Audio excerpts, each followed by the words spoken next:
এই গ্রীষ্মে মেসি এবং ক্রিস্টিয়ানো রোনালদো ইতিহাসের প্রথম খেলোয়াড় হিসেবে ৬টি ভিন্ন বিশ্বকাপে খেলার অনন্য কীর্তি গড়বেন।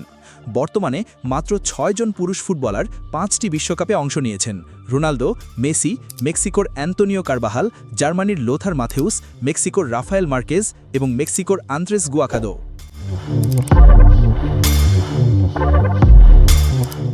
মেসি আদৌ আর্জেন্টিনার হয়ে আবার প্রতিনিধিত্ব করবেন কিনা তা নিয়ে ক্রমাগত জল্পনা-কল্পনা চলছিল। ৩৮ বছর বয়সী এই তারকা কিছুদিন আগে স্পোর্টকে বলেছিলেন, আমি দলের জন্য কোনো বোঝা হতে চাই না, আমি শারীরিকভাবে ফিট থাকতে চাই যাতে নিশ্চিত হতে পারি যে আমি দলকে সাহায্য ও অবদান রাখতে পারছি। আমাদের MLS মৌসুমটি ইউরোপীয় মৌসুমের চেয়ে আলাদা। আমাদের মাঝে একটা প্রাক মৌসুম থাকবে, বিশ্বকাপের আগে হাতে গোনা কয়েকটি ম্যাচ থাকবে। আমি সত্যিই শারীরিকভাবে সেই পর্যায়ে ফিট আছি কিনা এবং অংশ নিতে পারবো কিনা তা দেখার জন্য আমি প্রতিদিনের পরিস্থিতি পর্যবেক্ষণ করব।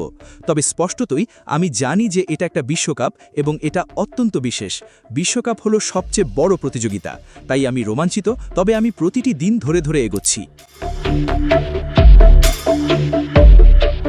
মেসি সম্প্রতি ফিলাডেলফিয়া ইউনিয়নের বিরুদ্ধে ইন্টার মায়ামির জয়ে চোট পেয়ে মাঠ ছেড়ে দিয়েছিলেন এবং স্বাভাবিকভাবেই তা তার বিশ্বকাপ ফিটনেস নিয়ে উদ্বেগ তৈরি করেছিল। তবে পরবর্তীতে নিশ্চিত করা হয় যে এটা কেবল ক্লান্তিজনিত কারণে একটা সতর্কতামূলক ব্যবস্থা ছিল। এরপর সব জল্পনা-কল্পনার অবসান ঘটিয়ে মেসি বিশ্বকাপ দলে ফিরেছেন। সাবেক বার্সেলোনা তারকা ইতিহাসে সবচেয়ে বেশি বিশ্বকাপ ম্যাচ খেলার রেকর্ডটি নিজের দখলে রেখেছেন এবং এই গ্রীষ্মে তিনি সেই সংখ্যা আরও বাড়িয়ে নেবেন। তবে 2022-এর ডিফেন্ডিং চ্যাম্পিয়নরা কোনোভাবেই কেবল এক ব্যক্তির দল নয়, কারণ তাদের স্কোয়াডে বিশেষ করে আক্রমণ ভাগে আরও অনেক সুপারস্টার রয়েছেন।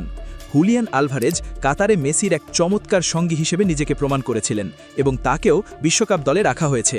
আক্রমণ ভাগে তার সাথে আরও আছেন লাউতারো মার্টিনেজ, থিয়াগো আলমাদা এবং নিকো পাজ।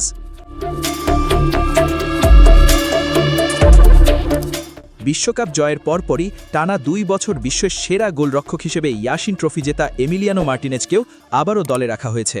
রক্ষণভাগেও অভিজ্ঞতার কমতি নেই। প্রিমিয়ার লিগের লিসান্দ্রো মার্টিনেজ ও ক্রিস্টিয়ান রোমেরোর পাশাপাশি নিকোলাস ওটামেন্ডিকেও আবার নেওয়া হয়েছে। টটনহ্যামের ডিফেন্ডার রোমেরো স্পার্সের মৌসুমের শেষের দিকে ইনজুরিতে পড়লেও উত্তর আমেরিকায় ভ্রমণের জন্য তিনি এখন সম্পূর্ণ ফিট হয়ে উঠছেন বলে মনে হচ্ছে। এনজো ফার্নান্ডেজ এবং অ্যালেক্সিস ম্যাকালিস্টারও প্রিমিয়ার লিগের প্রতিনিধি হিসেবে আছেন, যদিও তারা দুজনেই তাদের ক্লাবের হয়ে কাটানো একটা খারাপ মৌসুম ভুলে গিয়ে এখানে ঘুরে দাঁড়াতে চাইবেন।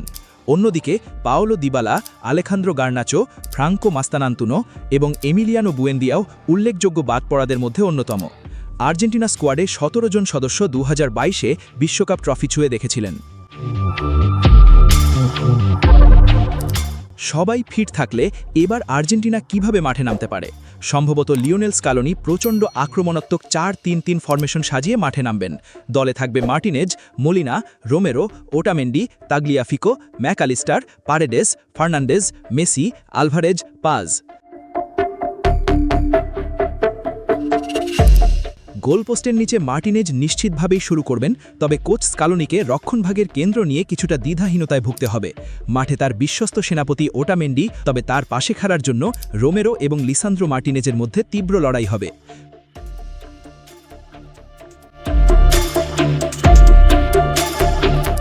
মিডফিল্ডে 2025-26 মৌসুমে ক্লাবের হয়ে খারাপ করলেও ম্যাকালিস্টার এবং ফার্নান্ডেজ শুরু থেকেই খেলবেন। আর তৃতীয় স্থানটির জন্য Leandro Paredes, Rodrigo De Paul, Giovani Lo Celso, Ezequiel Palacios এবং ভ্যালেন্টিন বার্সেলো লড়াই করবেন। আক্রমণ ভাগে আলভারেজ নিশ্চিতভাবেই একদম সামনে থেকে নেতৃত্ব দেবেন এবং মেসি থাকবেন তার ঠিক পিছনে। বাকি অন্য যে কোনো একটি জায়গার জন্য স্কালোনি 4-3-2-1 নাকি 4-3-1-2 ফরমেশনে খেলবেন তার ওপর নির্ভর করছে। যদি প্রথমটি হয় তাহলে তরুণ বিস্ময় থিয়াগো আলমাদা মেসির পাশাপাশি খেলতে পারেন এবং যদি দ্বিতীয়টি হয় তাহলে ইন্টার মিলানের লাউতারো মার্টিনেজ আলভারেজের সাথে জুটি বাড়তে পারেন।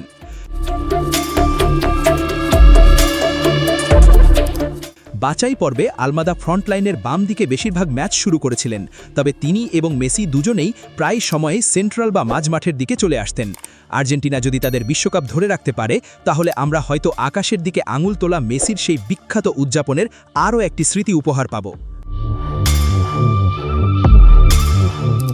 আর্জেন্টিনা এবারও অন্যতম ফেভারিট হিসেবেই মাঠে নামবে।